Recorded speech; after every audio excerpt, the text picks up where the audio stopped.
Re-bienvenue dans ce nouvel épisode concernant le chapitre 2 d'Ecclésiaste.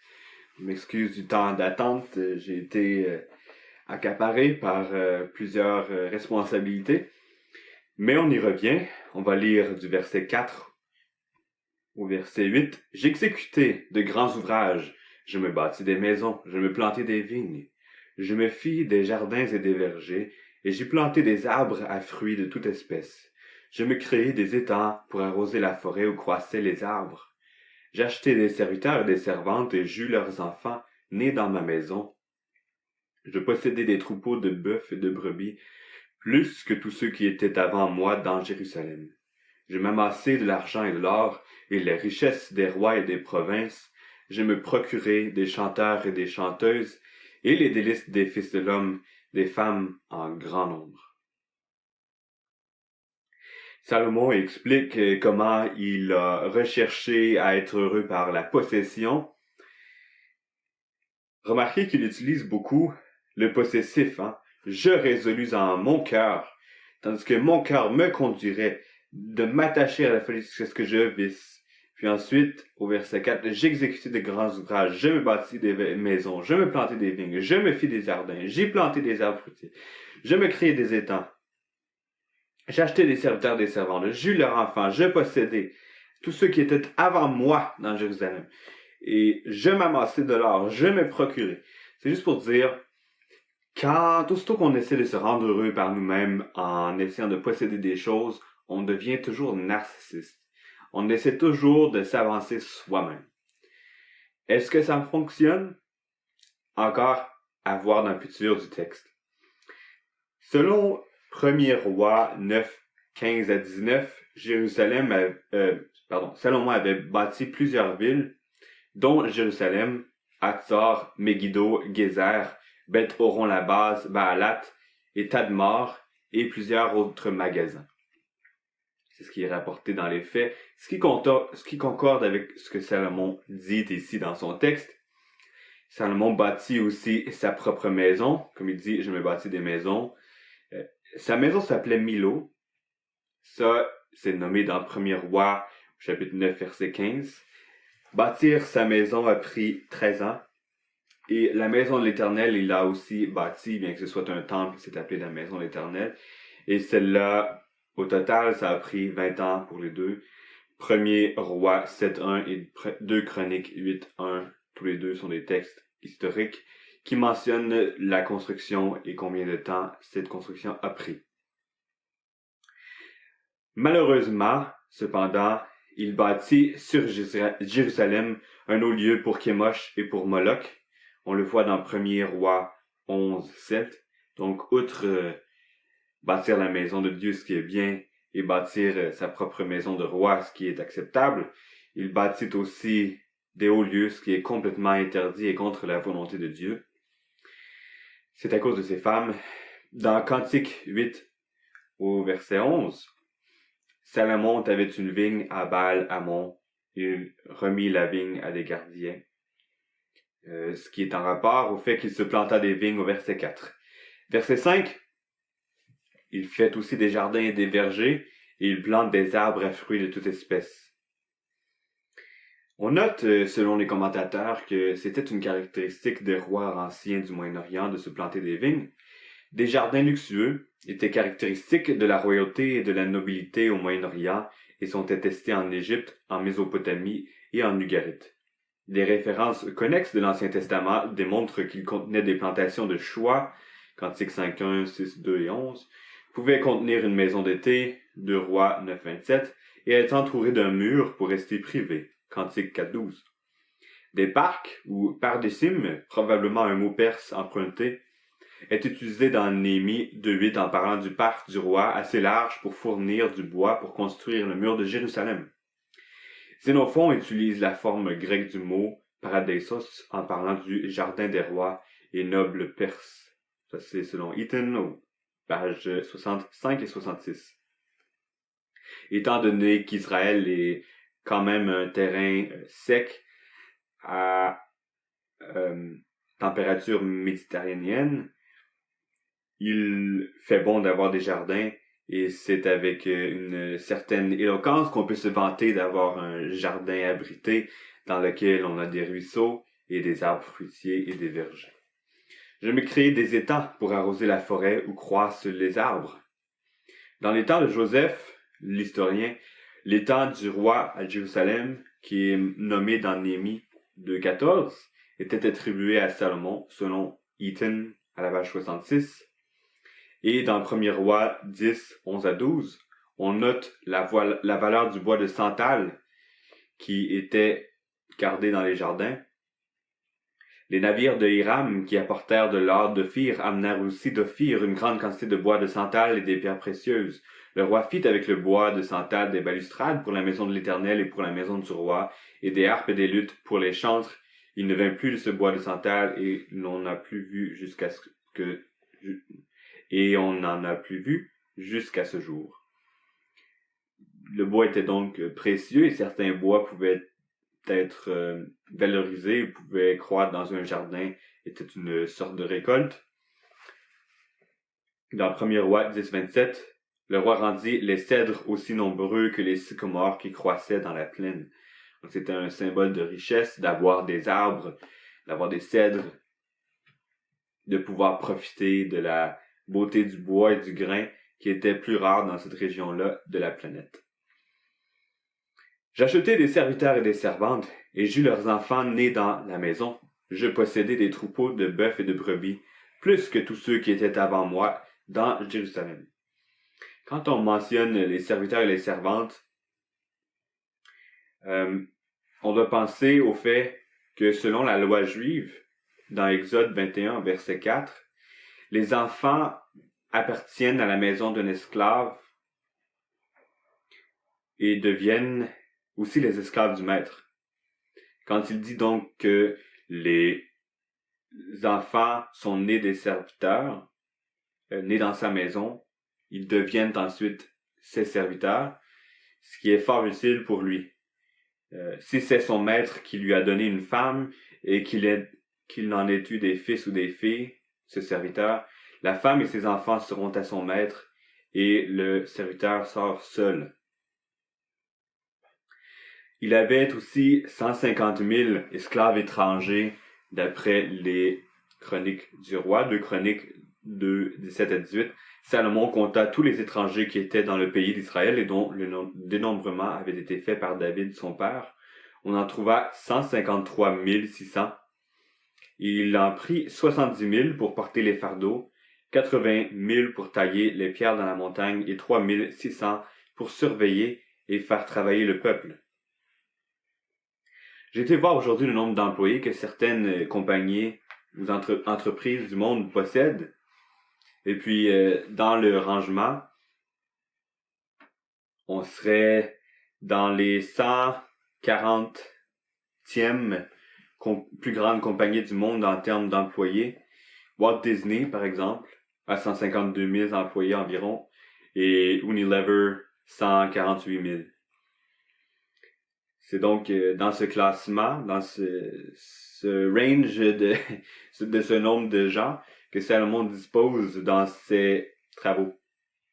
Il a en outre aussi 30 000 employés, non pas serviteurs mais employés rémunérés, complètement à terme d'argent et de biens. Premier roi 5, 13 à 14, le roi Salomon leva sur tout Israël les hommes de corvée. Ils étaient au nombre de 30 000. Il les envoya au Liban, 10 000 par mois alternativement. Ils étaient 1 mois au Liban et 2 mois chez eux. Adoniram était préposé sur les hommes de corvée. Le fait qu'ils aient des vacances et qu'ils travaillent en alternance permet qu'ils aillent chez eux pour travailler leur propre récolte, je présume. C'est pourquoi il était mieux d'avoir des esclaves à qui on pourvoyait ou des serviteurs à qui on pourvoyait leurs besoins. Et comme ça, ils pouvaient travailler à temps plein. Cependant, les esclaves sont étrangers, tandis que les employés sont israélites. Les troupeaux de Salomon étaient vraiment en quantité phénoménale, d'après les sacrifices qu'il a offerts. Premier roi 8, 63, Salomon immole 22 000 bœufs et 120 000 brebis. pour le sacrifice d'action de grâce qu'il offrit à l'Éternel. Disons qu'à Jérusalem, ça devait sentir le steak. Ainsi le roi et tous les enfants d'Israël firent la dédicace de la maison de l'Éternel. Juste pour dire, s'il pouvait disposer d'autant d'extra, il avait vraiment un grand nombre de troupeaux à sa disposition. 1er roi 4.22, chaque jour Salomon consommait en vivres pour toute sa cour royale 30 quarts de fleur de farine et 60 quarts de farine, 10 bœufs gras, 20 bœufs de pâturage et 100 brebis, outre les cerfs, les gazelles, les daims et les volailles engraissées. Vraiment beaucoup de bouffe. Je m'amassai de l'argent et de l'or, et les richesses des rois et des provinces. Je me procurai des chanteurs et des chanteuses, et les délices des fils de l'homme, des femmes en grand nombre. Juste pour comprendre la richesse selon la Bible, je vais faire un petit enseignement qui englobe les versets bibliques qui parlent de la richesse. Premièrement, est-ce qu'il est bon d'avoir des biens? Oui, il est bon d'avoir des biens afin de les partager pour l'œuvre de Dieu. Ça, c'est bénéfique.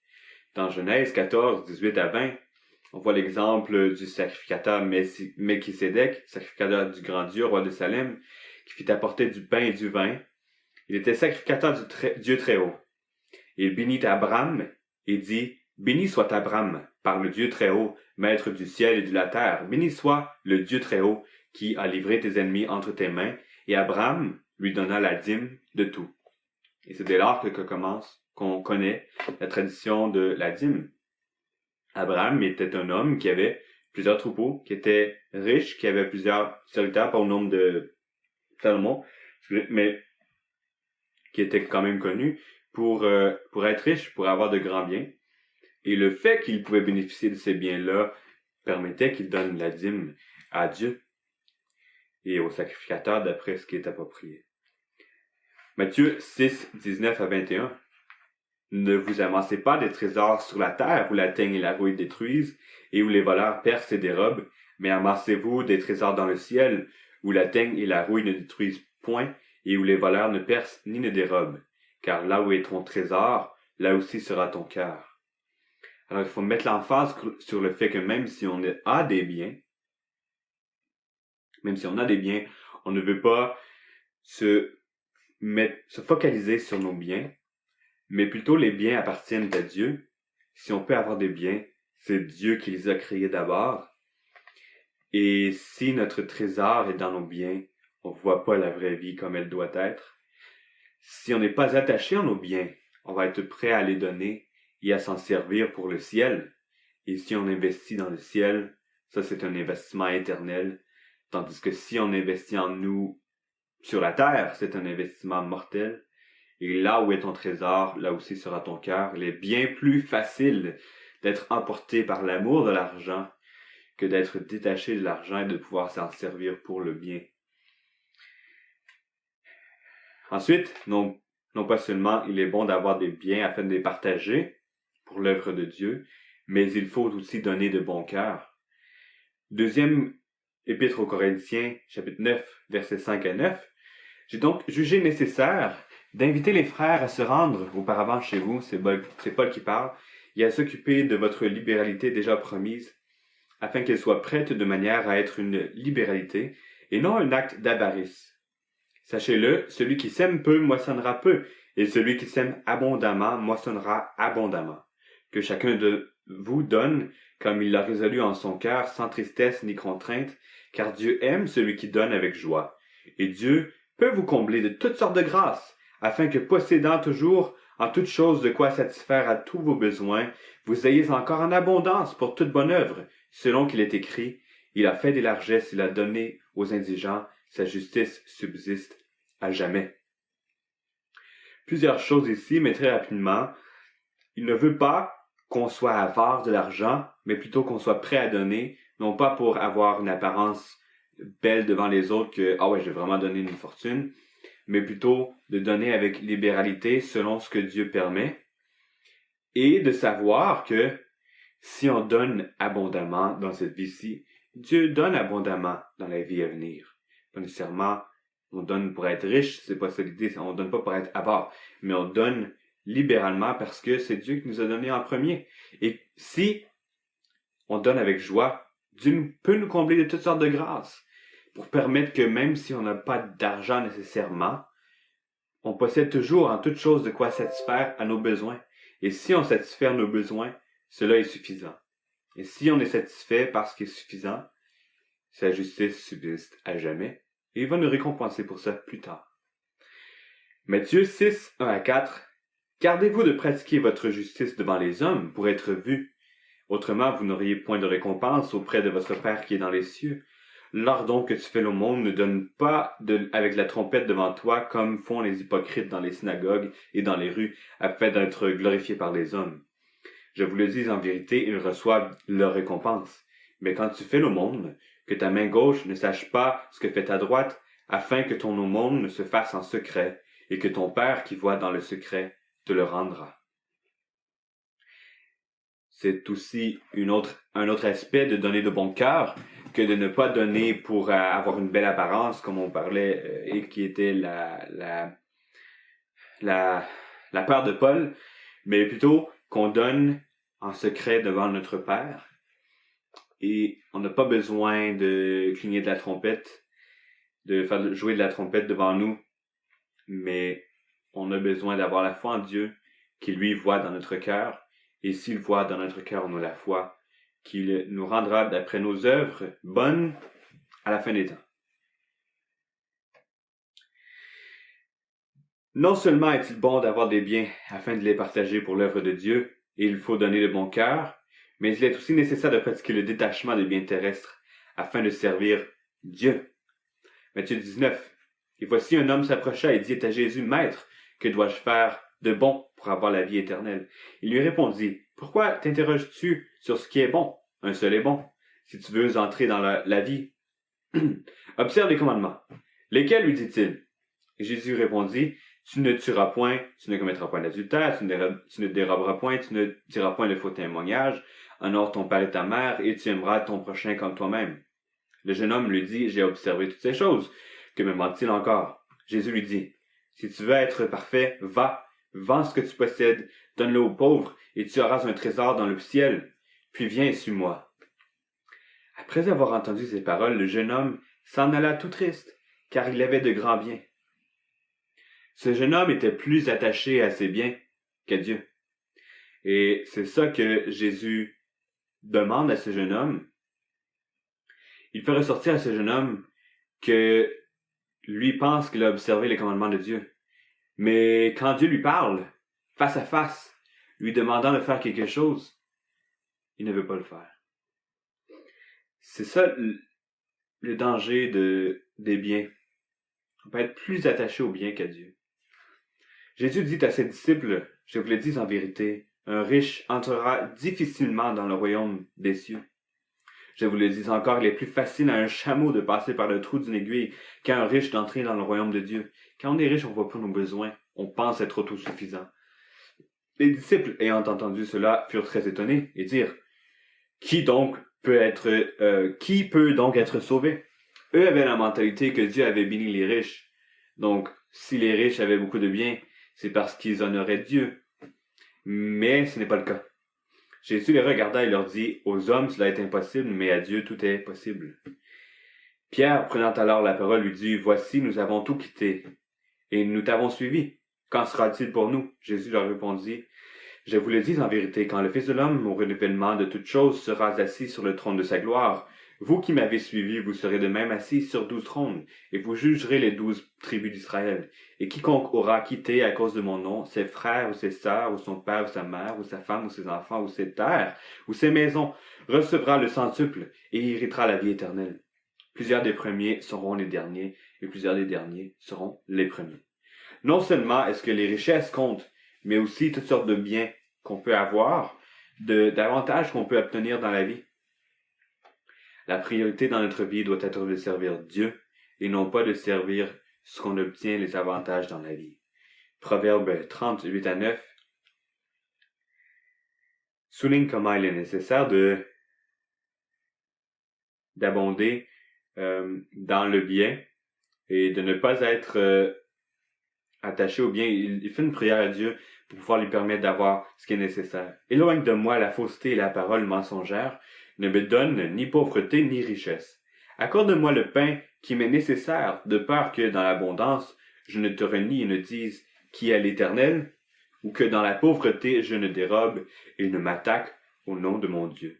C'est une belle chose que de demander à Dieu que ce qui est nécessaire, ne pas être riche, parce qu'en étant riche, on ne voit pas la nécessité de notre salut en Dieu.